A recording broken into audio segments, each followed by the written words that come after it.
Senhor Csaba Kőrösi, presidente da 77ª Assembleia Geral das Nações Unidas, senhor Antônio Guterres, secretário-geral das Nações Unidas, senhoras e senhores, chefes de Estado, de governo e de delegações. Senhoras e senhores, começo por cumprimentá-lo, embaixador Csaba Kőrösi, pela eleição para presidir esta Assembleia Geral. Esteja certo de contar com o apoio do Brasil. O tema escolhido para este debate geral gira em torno de um conceito que se aplica perfeitamente ao momento que vivemos, um divisor de águas. Senhor presidente, nossa responsabilidade coletiva nessa Assembleia Geral é compreender o alcance dos desafios que compõem esse divisor de águas e, a partir daí, construir respostas que tirem sua força dos objetivos que são comuns a todos nós. A tarefa não é simples, mas, a rigor, não temos alternativa. Esse esforço tem de começar no interior de cada um dos nossos países. Antes de tudo, é aquilo que realizamos no plano interno que dá a medida da autoridade com que agimos no plano internacional. Deixe-me falar da perspectiva do meu país. Quando o Brasil se manifesta sobre a agenda da saúde pública, fazemos isso com a autoridade de um governo que, durante a pandemia da Covid-19, não poupou esforços para salvar vidas e preservar empregos. Como tantos outros países, concentramos nossa atenção, desde a primeira hora, em garantir um auxílio financeiro emergencial aos mais necessitados. O nosso objetivo foi proteger a renda das famílias para que elas conseguissem enfrentar as dificuldades econômicas decorrentes da pandemia.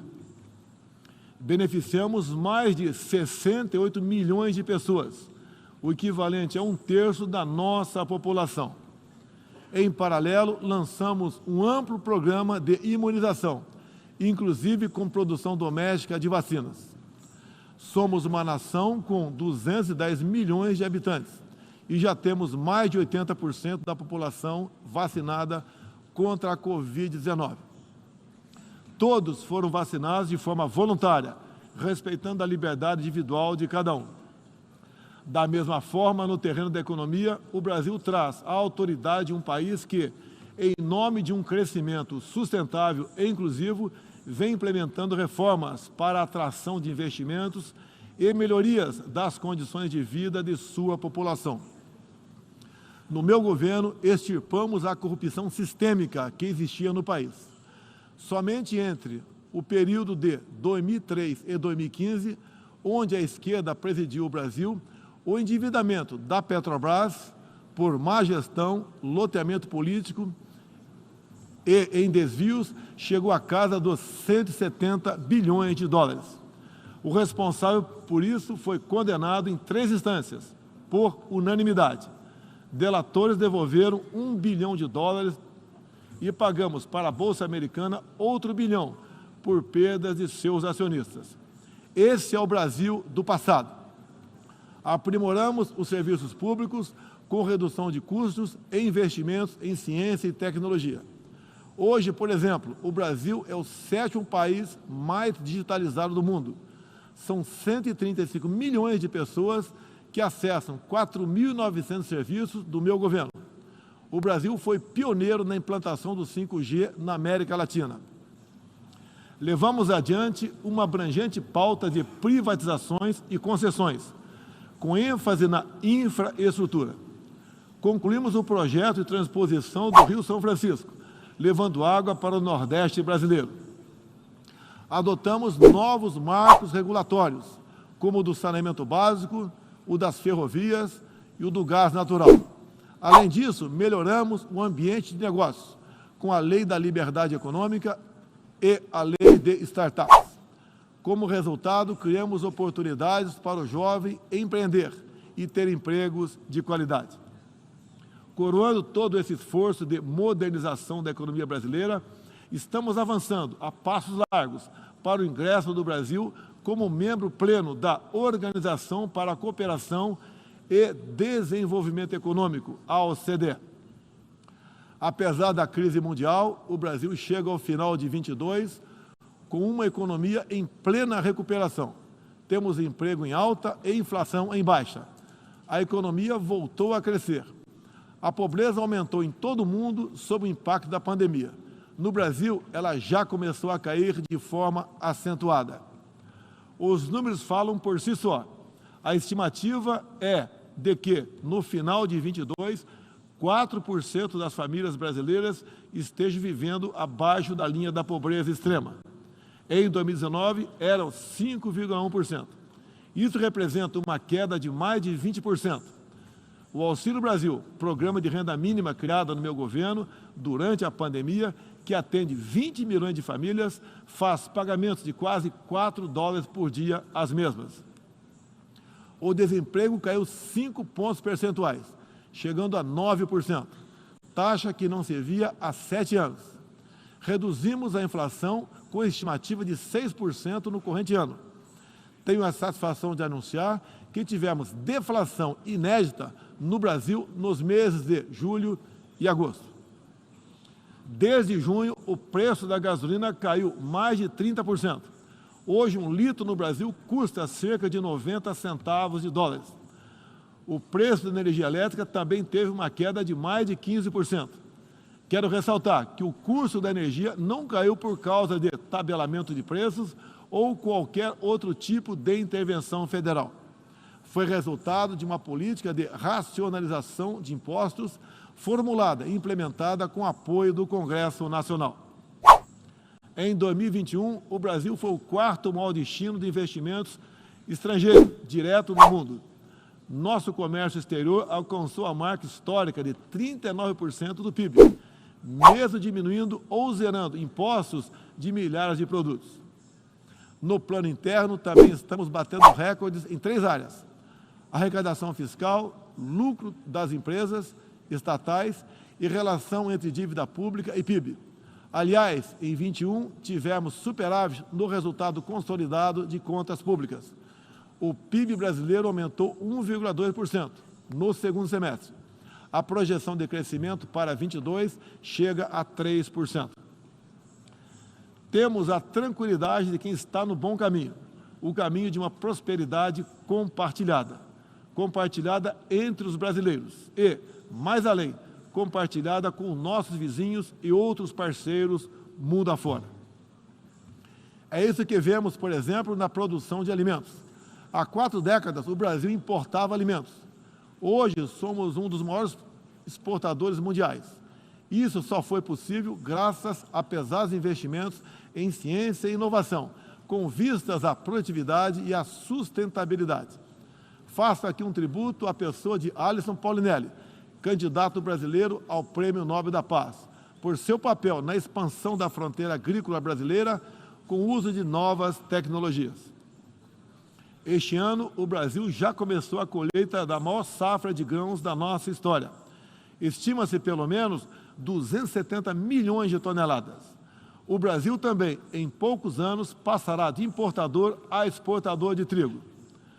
Para o período de 22, 23, a previsão é que a produção total ultrapasse os 300 milhões de toneladas. Como afirmou a diretora-geral da Organização Mundial do Comércio, em recente visita que nos fez, se não fosse o agronegócio brasileiro, o planeta passaria fome, pois alimentamos mais de 1 bilhão de pessoas ao redor do mundo. O nosso agronegócio é orgulho nacional.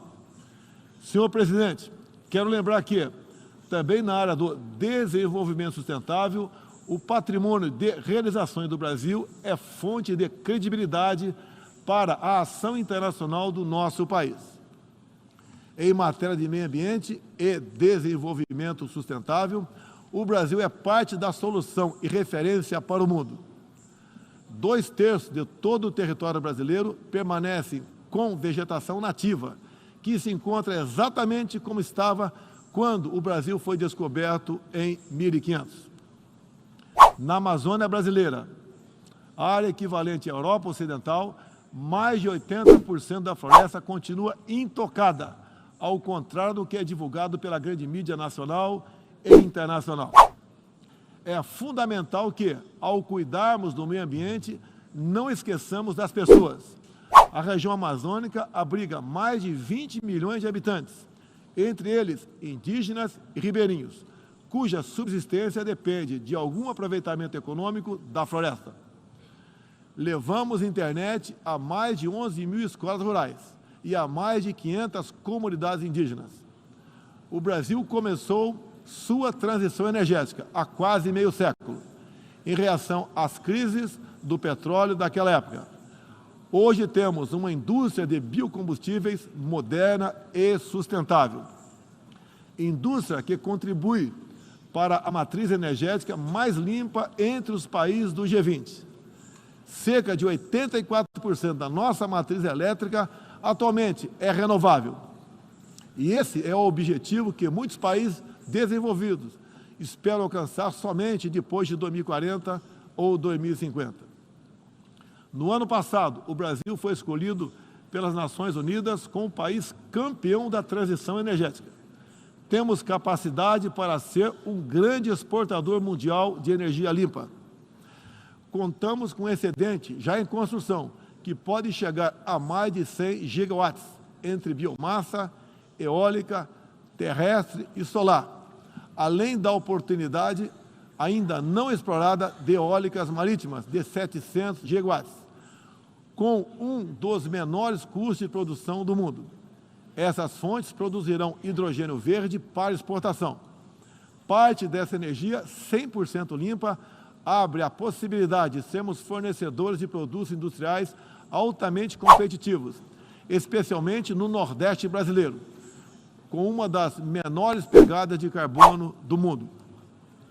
A agenda do desenvolvimento sustentável é afetada de várias maneiras pelas ameaças à paz e à segurança internacional. Erguemos as Nações Unidas em meio aos escombros da Segunda Guerra Mundial. O que nos motivava naquele momento era a determinação de evitar que se repetisse o ciclo de destruição que marcou a primeira metade do século XX. Até certo ponto, podemos dizer que fomos bem-sucedidos. Mas hoje, o conflito na Ucrânia serve de alerta. Uma reforma da ONU é essencial para encontrarmos a paz mundial. No caso específico do Conselho de Segurança, após 25 anos de debates, está claro que precisamos buscar soluções inovadoras.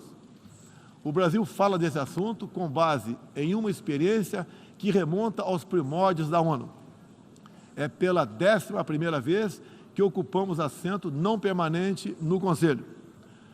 Temos buscado dar o melhor de nós para a solução pacífica e negociada dos conflitos internacionais, sempre guiados pela Carta da ONU e pelo direito internacional. O Brasil também tem um longo histórico de participação em missões de paz da ONU.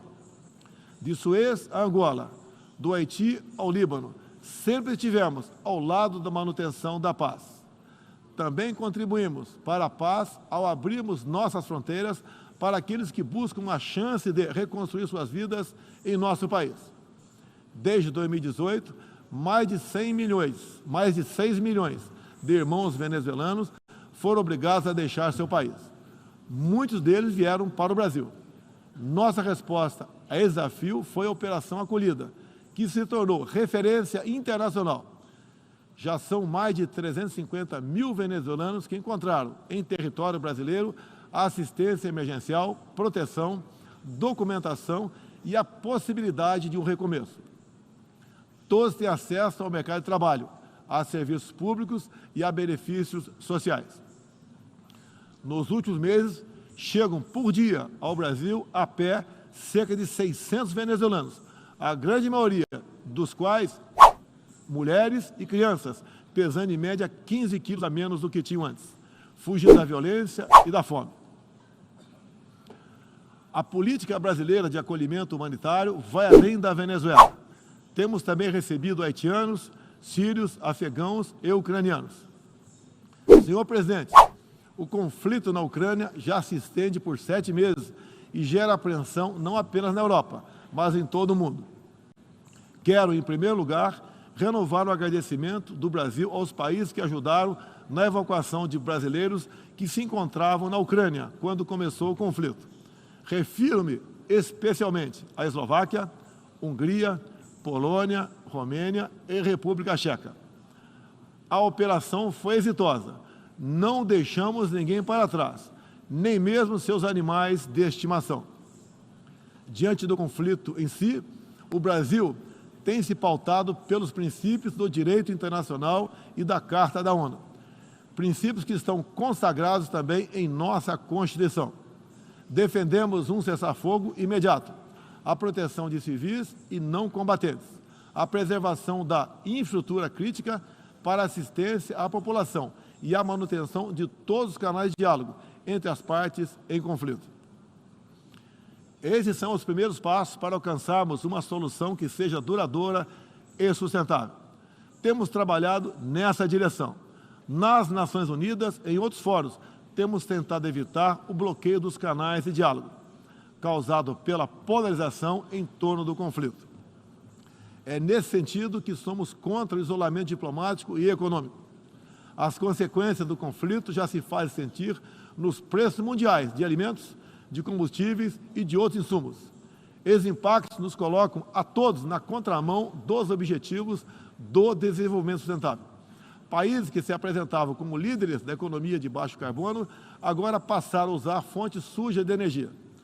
Isso configura um grave retrocesso para o meio ambiente. Apoiamos todos os esforços para reduzir os impactos econômicos dessa crise, mas não acreditamos que o melhor caminho seja a adoção de sanções unilaterais e seletivas, contrárias ao direito internacional. Essas medidas têm prejudicado a retomada da economia e afetado os direitos humanos de populações vulneráveis, inclusive em países da própria Europa. A solução para o conflito da Ucrânia será alcançada somente pela negociação e pelo diálogo. Faço aqui um apelo às partes, bem como a toda a comunidade internacional. Não deixe escapar nenhuma oportunidade de pôr fim ao conflito e de garantir a paz. A estabilidade, a segurança e a prosperidade da humanidade correm sério risco se o conflito continuar. Senhor presidente, tenho sido um defensor incondicional da liberdade de expressão. Além disso, no meu governo, o Brasil tem trabalhado para trazer o direito à liberdade de religião para o centro da agenda internacional de direitos humanos. É essencial garantir que todos tenham o direito de professar e praticar livremente sua orientação religiosa, sem discriminação. Quero aqui anunciar que o Brasil abre suas portas para acolher os padres e freiras católicos que têm sofrido perseguição do regime ditatorial da Nicarágua.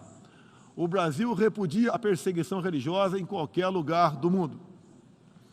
Outros valores fundamentais para a sociedade brasileira, com reflexo na pauta dos direitos humanos, são a defesa da família, do direito à vida desde a concepção, a legítima defesa e o repúdio à ideologia de gênero. Quero também destacar aqui a prioridade que temos atribuído à proteção das mulheres. Nosso esforço em sancionar mais de 70 normas legais sobre o tema desde o início do meu governo, em 2019, é prova cabal desse compromisso. Combatemos a violência contra as mulheres com todo rigor. Isso é parte da nossa prioridade mais ampla de garantir segurança pública a todos os brasileiros. Os resultados aparecem em nosso governo. A queda de 7,7% no número de feminicídios e diminuição do número geral de mortes por homicídio. Em 2017, eram 30 mortes por 100 mil habitantes. Agora são 19. A violência no campo também caiu ao mesmo tempo que aumentamos a regularização da propriedade da terra para os assentados.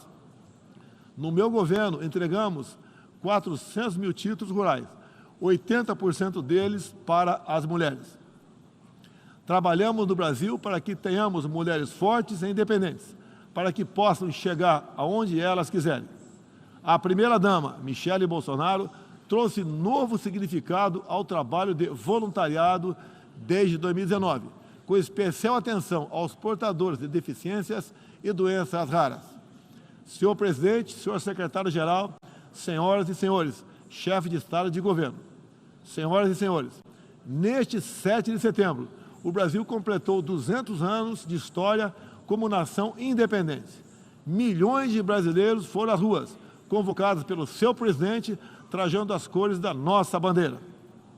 Foi a maior demonstração cívica da história do nosso país. Um povo que acredita em Deus, pátria, família e liberdade. Muito obrigado a todos os senhores.